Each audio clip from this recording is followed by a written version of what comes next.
Alright, are you ready for the Highway Groupies world famous mango sherbet? Or mango pudding. I'll tell you how to adapt it for that. Anyway, what do we need? We need a sharp knife. We need our milkshake blade. Of course, if it's going to be mango sherbet, then we need some mango. And this is, we've seen this before, this is the zapote, frozen. Some soya oil. We need some herbamera salt. This is oat milk mixed with rice milk. Ideal for sherbet is actually rice milk mixed with coconut milk. But anyway, we're using a different blend. And here we have frozen platano, ripe platano frozen. So let's see how we put these things together. Okay, we have 3 sections, or 1.5 ripe platanos. And the same as before, we're going to cut this into smaller pieces because we have a nice sharp knife, not a lot of pressure being applied here. Even though this is frozen, you may think that well, cutting ripe platano is easy, but when it's frozen, it's a little more resistant. So again, about a centimeter or more in thickness, and then we're going to put this in the blender. Now this is our zapote. You can tell this was a really ripe one, very dark. The meat is very dark, but still very good. Now zapote helps to add sweetness, so does the ripe platano. And because it's frozen, it's a little more resistant, but there we are. We managed to make it through. And I'm going to put in about 1/3 of a bulk barn container.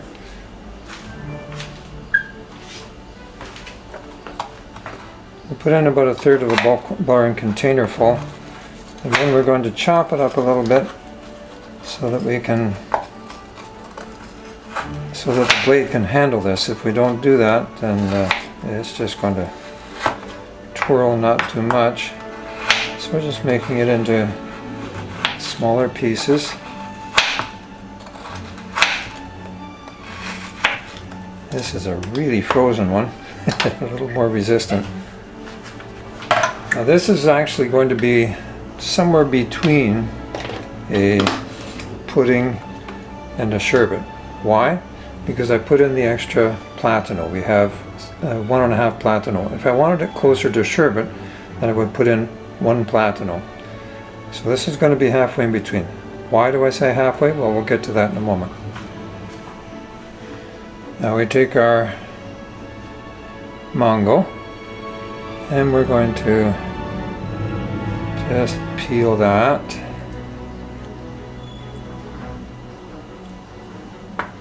Now, it depends on the kind of mango and it depends on how ripe it is. You may or may not be able to peel it like this. This one's a little bit resistant. If you can't peel it like that, of course, then you can just use your sharp knife and peel it like you would an apple. I'll show you how to do that. There we are. Now the reason that I put the mango in last is simply because peeling a mango tends to be a little bit messy. So I don't want to mess up my board before I do put in the other ingredients. Now mangoes are very, very slippery once you get past the skin. So why do I mention that? Well, it's because you're playing with a sharp knife here, and even though it's sharp and even though you're not applying a lot of pressure, there's still the danger that your mango can slip in your hand and cause you problems. So just be very careful when peeling your mango and holding your sharp knife. If there's resistance on the knife, don't push harder, just slide your knife a bit, slide it back and forth so that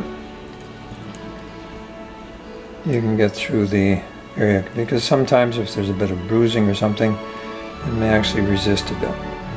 Okay, so here we have our peeled mango. What are we going to do with it? Well, let's go over to the blender. Okay, so what we're going to do is we're going to cut around this way. Just make an incision down to the seed. Again, be very careful because now this is very slippery. Make an incision here as deep as you can down to the seed. Again, you should be able to do this without pushing hard if you have a good sharp knife.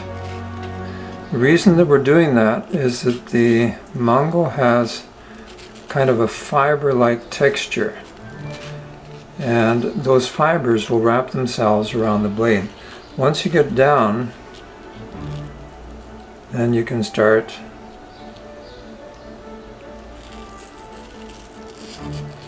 doing this.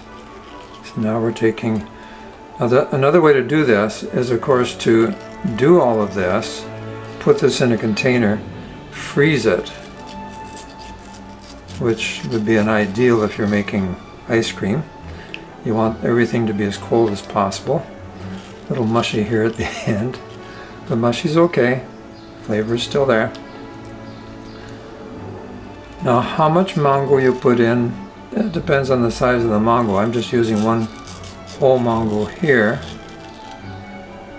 I could use a little bit less probably, but since I've added that extra platano, we're just going to go with a whole mango.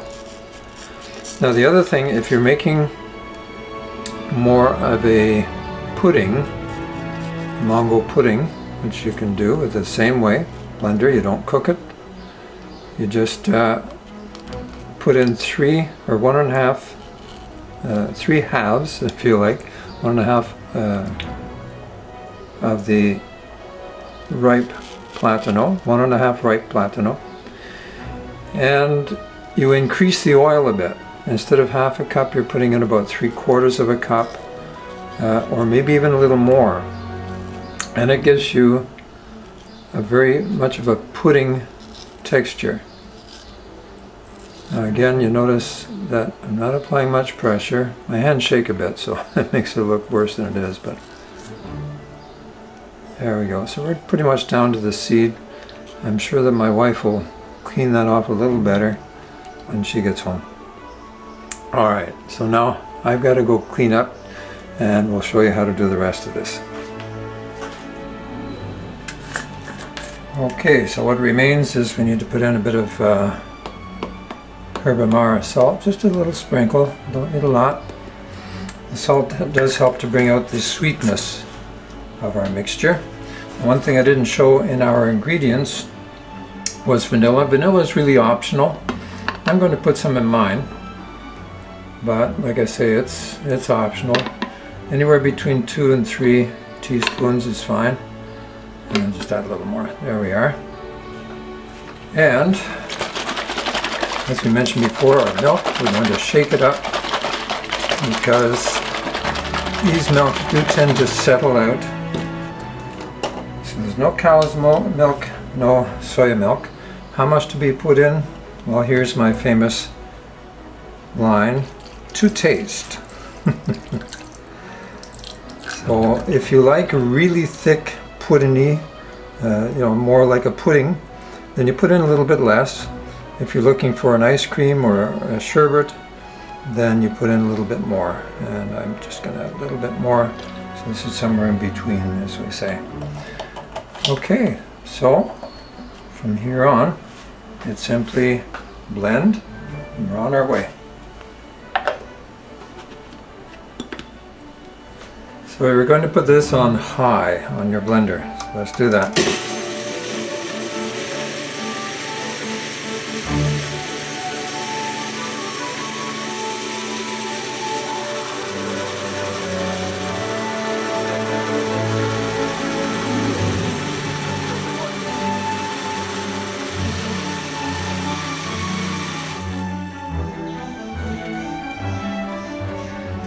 So we can see that this is fairly well blended now. There are no large chunks in it. We can see a little bit of specks of dark here. That's the zapote, but basically it is all blended now. This is the texture that is sort of halfway between a pudding and a sherbet, which is the way I happen to like it. So that is the highway groupies, sort of halfway between sherbet and pudding. Again, if you like pudding, put a little bit more oil, increase the platano.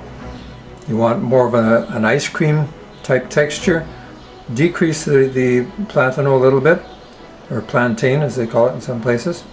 So decrease the plantain a little bit, and a little bit extra of the milk.